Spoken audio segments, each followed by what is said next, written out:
அக்கா வச்சு ஏதாச்சும் செஞ்சுட்டாங்கக்கா. இதை வச்சு தானே செஞ்சுருவோம். 300 கிராம் உருளைக்கிழங்கு எடுத்து நல்லா கழுவிட்டு அதை 2ஆக கட் பண்ணி ஒரு பாத்திரத்தில் போட்டு கொஞ்சமாக தண்ணி ஊற்றி 1 ஸ்பூன் மஞ்சத்தூள் 1 ஸ்பூன் உப்பு சேர்த்து நல்லா வேக வச்சுக்கணும்.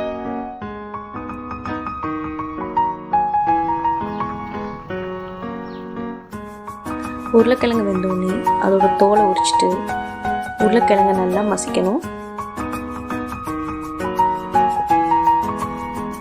1 ஸ்பூன் உப்பு, 2 ஸ்பூன் காஷ்மீரி மிளகாய் தூள், 1/2 ஸ்பூன் பெப்பர், 3 ஸ்பூன் கார்ன்ஃப்ளவர் மாவு சேர்த்து நல்லா மசிச்சு எடுத்துக்கணும்.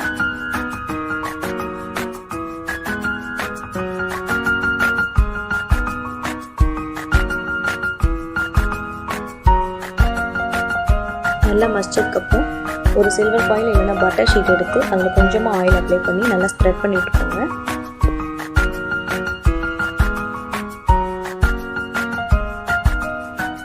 மசிச்சு வச்சுருக்க உருளைக்கிழங்கு எடுத்து ஷீட்டு மேலே வச்சு ஒரு அழுத்தம் கொடுத்து மேலேயும் கொஞ்சமாக ஆயில் விட்டு நல்லா அப்ளை பண்ணிக்கணும்.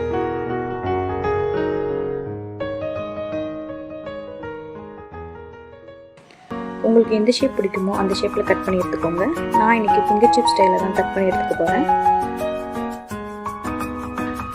ஆயில் ஹீட் பண்ணி ஃப்ரை பண்ணி எடுத்தால் கிறிஸ்பியான பொட்டேட்டோ ஃபிங்கர்ஸ் ரெடி. இது கூட கெச்சப் மயோனைஸ் வச்சு சாப்பிட்டா நல்லாயிருக்கும். நாங்கள் இன்றைக்கி அப்படியே தான் சாப்பிட்டோம். நீங்களும் இதை ட்ரை பண்ணி பார்த்துட்டு எப்படி இருக்குன்னு சொல்லுங்கள்.